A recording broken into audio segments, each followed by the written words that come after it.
तो मेरे YouTube channel में आपका एक बार फिर से स्वागत है। आज हम लोग सिलसिलेवार देखेंगे अध्याय 3 के बारे में, जिसमें बताया गया है रैयतों के वर्ग के विषय में।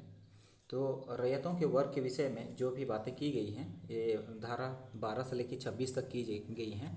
तो एसपीटी एक्ट के जो पुराने जो वीडियो हैं उन्हें आप बढ़िया तरीके से देखिए। वो 10-11 मिनट के वीडियो हैं और बहुत ही कंपाइल्ड वे में, कंसोलिडेटेड वे में उसको पेश किया गया है। और दूसरे चैनल्स में आपको इस टाइप के जो मटेरियल हैं वो आपको प्रोवाइड नहीं होंगे। जब आप देखिएगा तो इस बात को महसूस कीजिएगा। तो हम लोग इसे स्टोरी टेलिंग मेथड से देखने का प्रयास करेंगे। तो सबसे पहले हम लोग देखते हैं कि ये जो है, इसमें एक गांव रहता है, उसमें 3 भाई होते हैं। 3 भाई होते हैं। एक होता है, एक का नाम होता है जमाबंदी, दूसरा का नाम होता है गैर जमाबंदी और तीसरा का नाम होता है नया रैयत। तो यहाँ पर जो है हम लोग बात कर रहे हैं इस स्टोरी में जमाबंदी के बारे में। तो एक गांव है, उसमें 3 जो बड़े लोग हैं, उसमें जमाबंदी, गैर जमाबंदी और नया रैयत हैं। जिसमें जमाबंदी का 2 बेटा रहता है। जमाबंदी के ऊपर सारे लोग फोकस करते हैं। तो एक बेटा जो होता है वो नालायक होता है और एक बेटा होता है वो लायक होता है। तो दोनों ही जोत कोड़ कर कमा खाते हैं और परिवार का भरण पोषण करते हैं। तो जो भाई का जिक्र है, आप देखिएगा, वो भाई का जिक्र धारा 12 में किया गया है। तो भाई का जिक्र जो है ये धारा 13 में किया गया है, लायक और नालायक। तो जमाबंदी जो रैयत है, जमाबंदी रैयत का 2 बेटा है, लायक बेटा और नालायक बेटा। और इसमें जोत कोड़ करके ये लोग क्या करते हैं, भरण पोषण का काम करते हैं। तो धारा 13 में क्या है, भरण पोषण है। धारा 12 में क्या है, 3 भाई हैं, जमाबंदी, गैर जमाबंदी और नया रैयत।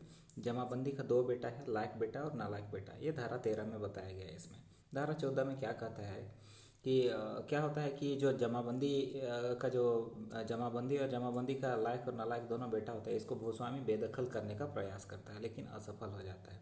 तो जो धारा 14 के तहत इसको आप देखिएगा कि बेदखली का प्रयास भूस्वामी के द्वारा किया गया, असफल प्रयास किया गया इसमें। अब ये लोग क्या कर रहा है, महसूस कर रहा है इस बात को कि अब जो है कि बेदखली से बचना है तो घर बनाना पड़ेगा। तो इसीलिए इसमें क्या चीज़ होता है, आप देखिए, ये वो लोग धारा 15 के तहत क्या करता है, जो है वो इसमें घर बनाने के लिए ईंट और खपड़ा का निर्माण चालू करता है। तो धारा 15 के तहत ईंट और खपड़ा का निर्माण वो लोग चालू करता है। ईंट और खपड़ा जब बनाने लगता है तो महसूस करता है कि नहीं, पानी सबसे ज़्यादा ज़रूरी है। तो वो लोग फिर क्या करेगा, पानी का व्यवस्था करता है। वो लोग धारा 16 के तहत वो लोग पानी का व्यवस्था करता है। तो अभी तक में हम लोग जो स्टोरी था उसमें देखे कि गांव में 3 भाई लोग रहते हैं। वो लोग 3 भाई में जमाबंदी रैयत, गैर जमाबंदी रैयत और नया रैयत होता है। जिसमें हम लोग जमाबंदी का कहानी हम लोग देख रहे हैं। जमाबंदी का 2 बेटा रहता है धारा 13 में, एक नालायक और एक दूसरा लायक होता है। जोत कोड़ वाला काम ये लोग करते हैं। धारा 14 में हम लोग देखेंगे कि जो भूस्वामी होता है वो बेदखल करने का प्रयास करता है ये जमाबंदी और उसका दोनों बेटा को।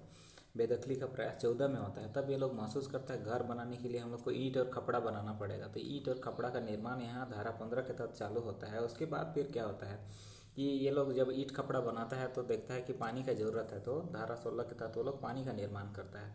अब धारा 16 के तहत जब पानी का निर्माण करता है तो उसके बाद क्या होता है कि ईंट खपड़ा तैयार करता है और ये लोग उसको पकाने के लिए क्या करता है, पेड़ काटने लगता है। तो कोई आके बतलाता है कि नहीं, महुआ का पेड़ काटने में खतरा है।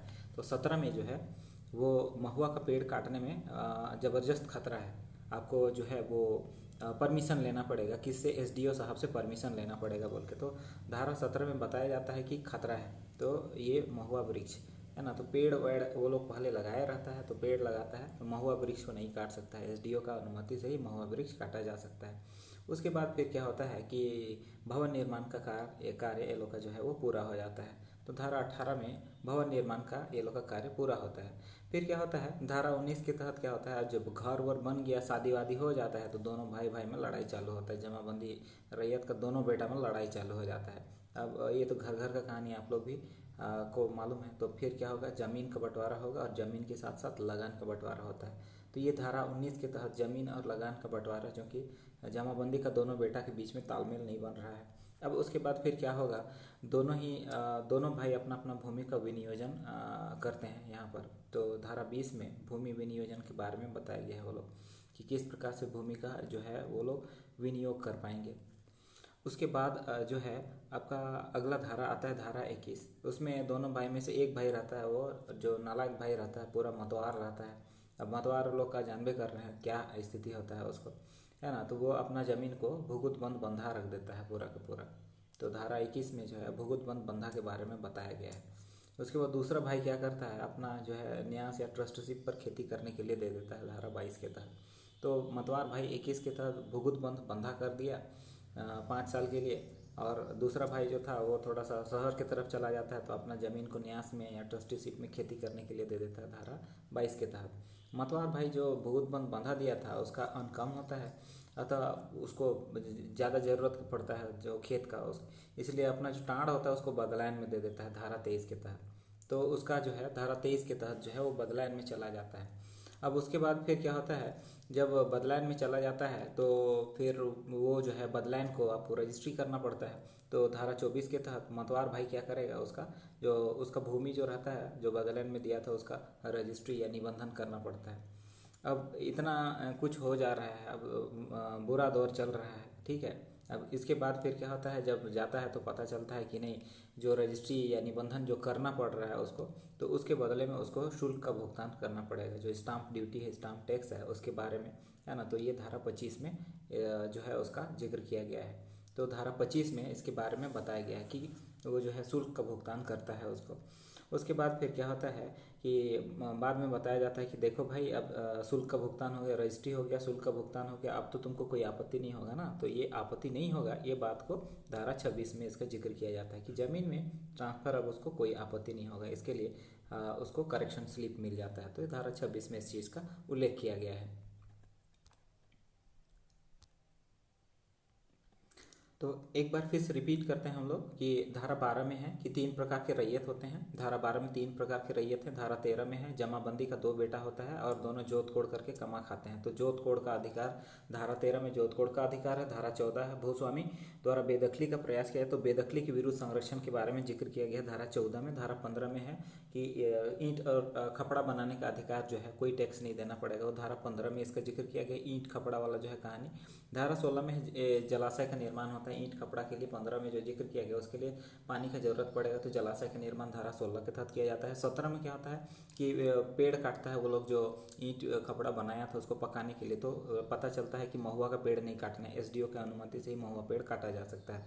धारा 17 में इसका जिक्र किया गया। धारा 18 में क्या होता है, भवन निर्माण का कार्य इसमें पूरा किया जाता है। तो भवन निर्माण से संबंधित बात धारा 18 में है। भवन निर्माण के बाद बंटवारा होगा, तो जमीन और लगान का बंटवारा का जिक्र धारा 19 में किया गया है। धारा 20 में दोनों भाई अपने अपनी भूमि का विनियोजन करते हैं, तो विनियोजन के बारे में जिक्र किया गया धारा 20 में।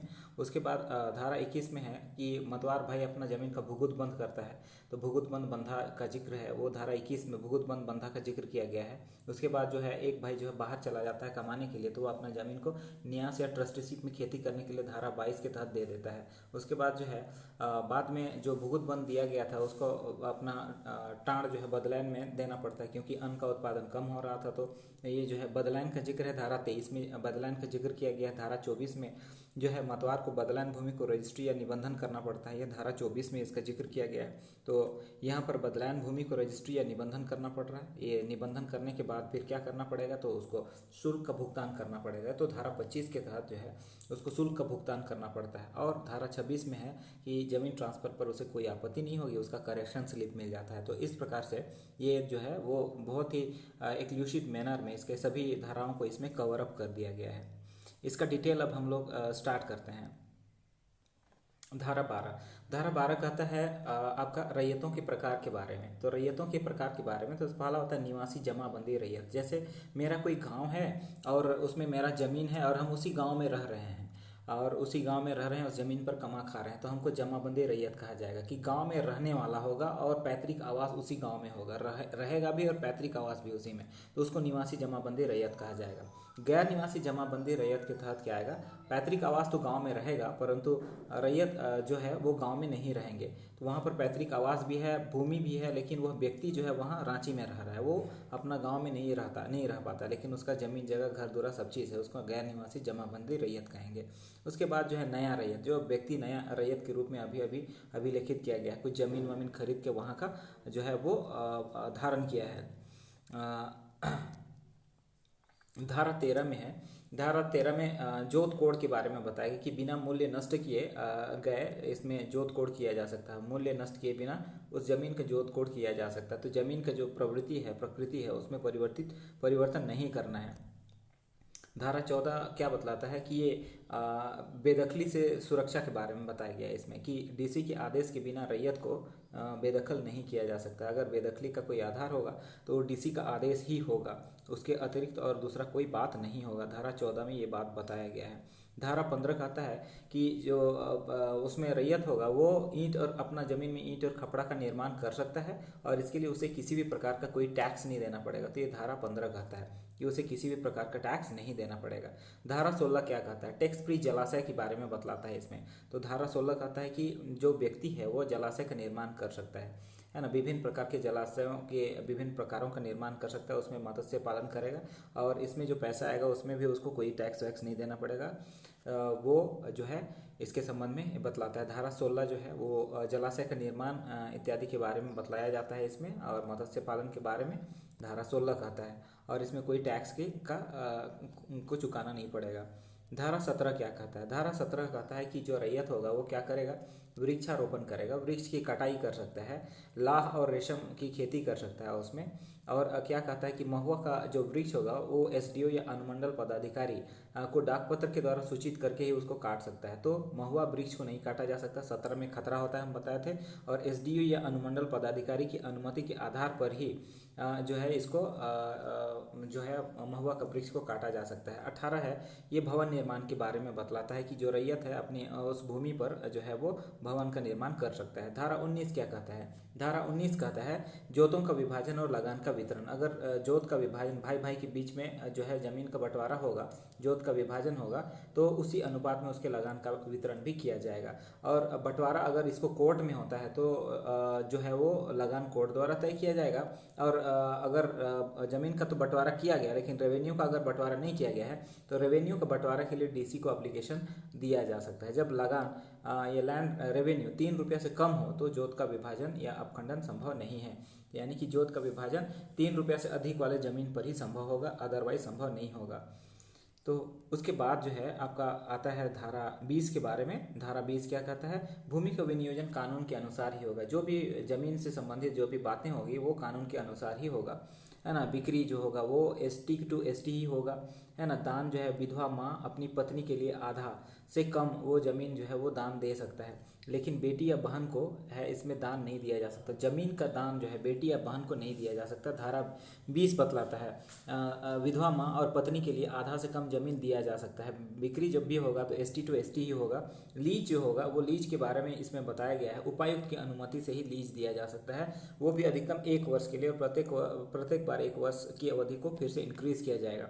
इसमें जमीन को घर जमाई को नहीं दिया जा सकता है। ऋण या बंधक गवर्नमेंट बैंक, कोऑपरेटिव बैंक जिसमें भारत सरकार की हिस्सेदारी 51% से अधिक हो वहाँ पर ही दिया जा सकता है। जमीन का ट्रांसफर कपटपूर्वक किया जा रहा है तो 30 वर्ष के अंदर संरचना हटाने का आदेश जो है वो दिया जा सकता है, और सुनवाई जो है 6 महीने के अंदर जो है डीसी के द्वारा किया जाएगा। इसकी सुनवाई 6 माह के अंदर डीसी के द्वारा किया जाएगा। और अगर व्यक्ति जो है संरचना फिर भी नहीं हटाएगा तो प्रथम आदेश के 2 वर्ष के अंदर उपायुक्त भवन को क्या कर सकता है? गिरा सकता है। तो प्रथम आदेश के 2 वर्ष के अंदर। तो विनियोजन जो होगा वो कानून के अनुसार होगा। बिक्री जो है एसटी को ही किया जाएगा। दान जो है विधवा माँ और पत्नी के लिए आधा से कम दिया जा सकता है, लेकिन बेटी और बहन को इसमें पैतृक संपत्ति में अधिकार नहीं होगा। लीज के लिए सिर्फ 1 वर्ष के लिए, वो भी उपायुक्त की अनुमति से, और घर जमाई को इसमें से हिस्सा नहीं दिया जा सकता है। उसके अलावा ऋण या बंधक गवर्नमेंट बैंक या कोऑपरेटिव बैंक, ऐसा बैंक होगा जिसमें गवर्नमेंट की हिस्सेदारी 51% से अधिक होती है वहाँ, और जमीन का जो स्थानांतरण कपटपूर्वक किया गया हो तो 30 साल के अंदर उसमें सुनवाई किया जा सकता है। और सुनवाई जो होगा वह 6 महीना के अंदर होगा। संरचना यदि नहीं हटाया जाता है तो पहला आदेश के 2 वर्ष के अंदर उपायुक्त जो होगा वो भवन को गिरा देगा। धारा 21 क्या कहता है कि गैर आदिवासी रैयत द्वारा भूगत बंद या पूर्ण भोग बंद द्वारा रैयती भूमि का हस्तांतरण तथा उसकी सीमा के बारे में बतलाता है। इसमें क्या है कि अधिक उपज देने वाली जो भूमि है, अधिक उपज देने वाली भूमि जैसे खेत या उपजाऊ का एक उपजाऊ भूमि या बारी होता है हम लोग का, उसमें 1/4 हस्तांतरण संभव होगा। 1/4 से ज़्यादा का हस्तांतरण जो भूगत बंद जो है वो भूगत बंद 1/4 से ज़्यादा जमीन में भूगत बंद नहीं दिया जा सकता है। और इसका जो निबंधन है, प्रालेख है, सूचना 1 माह के अंदर उपायुक्त और भूस्वामी को दिया जाता है। ये जो है बंधा जो होगा, भूगत बंध बंधा 6 वर्ष के लिए ही दिया जा सकता है। भूगत बंध बंधा जो है 6 वर्ष से ज़्यादा नहीं दिया जा सकता है। आवश्यक खर्च उपायुक्त के पास जमा कराना होगा, और जमीन लेने वाला जो है तय दर पर टैक्स नहीं देता है तो अनुबंध को रद्द भी किया जा सकता है। तो जो भी टैक्स का जिम्मा होगा वो जमीन लेने वाले के ऊपर में डिपेंड करता है। ये धारा 22 क्या कहता है? धारा 22 कहता है कि न्यास या ट्रस्टीशिप पर खेती करने हेतु अस्थायी रूप से क्षेत्र दे सकता है। कि कोई व्यक्ति कुछ आधारों पर न्यास या ट्रस्टीशिप पर अपनी जमीन को खेती करने के लिए एसपीटी क्षेत्र में अपना जमीन को अस्थायी रूप से दे सकता है। उसका आधार क्या होगा? रैयत की अस्थायी अनुपस्थिति, बीमारियां, अक्षमता, हल बैल की क्षति, रैयत के नाबालिग या विधवा होने पर। तो ऐसी स्थिति में क्या करना पड़ेगा? डाक द्वारा एसडीओ को सूचना देना पड़ेगा। तो धारा 22 के संबंध में जो न्यास और ट्रस्टीशिप की खेती में अक्षमता की स्थिति में दूसरे व्यक्ति को काम करने के लिए जब वो देगा तो इसकी सूचना डाक द्वारा एसडीओ को देना पड़ेगा। जिसे भूमि दिया गया है वह स्वयं नहीं जोतने पर 10 वर्ष के अंदर यह जो है स्वतः हस्तांतरित हो जाएगा। जो उस क्षेत्र का जो मूल रैयत होगा, उसको जमाबंदी रैयत होगा, उसको वो जमीन वापस हो जाएगा। अगर जिस न्यास या ट्रस्टीशिप को खेती करने के लिए दिया गया है वो 10 साल के अंदर क्या नहीं करता है? उस जमीन पर खेती नहीं करता है। तो ये है धारा 22। धारा 23 क्या कहता है? धारा 23 कहता है रैयती भूमि का विनियमन या जो है अदला बदली, कई जगहों में अदला बदली का सिस्टम चलता है।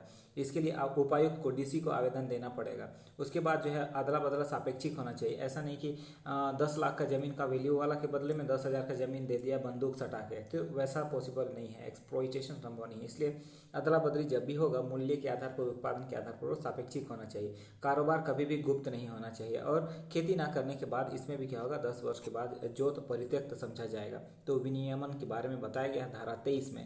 धारा 24 के बारे में हम लोग बात करते हैं। धारा 24 में बताया गया है रैयती जोतों के कुछ हस्तांतरण तथा निबंधन का वर्णन इसमें किया गया है। कि जब जोत का हस्तांतरण किया जाता है, कुछ जोत का कुछ हस्तांतरण किया जाता है, कुछ ट्रांसफर किया जाता है जमीन का, तो इसमें जो होगा वो निबंधन का काम किया, रजिस्ट्री का काम किया जाएगा। कैसे होगा? कानून के तहत खरीद बिक्री होगा। लगान, उसमें पूरा जो है लगान का विवरण दिया हुआ रहेगा। उसमें लगान, कुल लगान का 2% से अधिक जो है उतना का जमीन को नहीं दे सकता है दूसरे को। 8 आने से कम और 50 रुपये से अधिक वाला जमीन नहीं दिया जा सकता है। पूर्व की जोतों में लगान नहीं दिया गया तो 1 रुपया शुल्क लगेगा, पुराना फाइन के तौर में 1 रुपया शुल्क लगेगा। इसमें जो धारा 24 है, इसमें 24A जोड़ा गया है। इसमें 17वां संविधान संशोधन 1976 के तहत इसमें वास भूमि के कुछ हस्तांतरण का निबंधन करने का छूट दिया गया है इसमें। तो वास भूमि के संबंध में थोड़ी सी रियायत इसमें दी गई है। इसके बाद आते हैं हम लोग धारा 25 में। धारा 25 क्या कहता है? रैयती जोत के विक्रय या दान के हस्तांतरण की प्रक्रिया में शुल्क का भुगतान। तो जो भी ये दान या हस्तांतरण का प्रक्रिया होगा, बिक्री, दान या हस्तांतरण की प्रक्रिया होगा रैयती जोत का, उसके लिए जो है वो जो स्टाम्प शुल्क वगैरह आता है, विभिन्न type, different type of taxes आते हैं, उनको पे करना पड़ेगा आपको। उसके बाद धारा 25 के बाद आता है धारा 26। धारा 26 और धारा 26 कहता है रैयती जोत के विक्रय या दान के हस्तांतरण की प्रक्रिया पूरी होने पर भूस्वामी को कोई आपत्ति नहीं होगी, किसी भी प्रकार का कोई दिक्कत नहीं होगा। भाई वो पैसा वैसा ले लिया है और ट्रांसफर हो गया, रजिस्ट्री हो गया है, दाखिल खारिज हो गया है धारा 25 के तहत, तो उसको क्या आपत्ति होगी? कोई भी आपत्ति नहीं होनी चाहिए। तो इस प्रकार से इसका जो है वो एक सिलसिलेवार अध्ययन पूरा होता है। तो अगर आपको वीडियो अच्छा लगता है तो लाइक, शेयर और सब्सक्राइब जरूर करें, और अगले वीडियो के लिए इंतज़ार करें। तब तक के लिए धन्यवाद।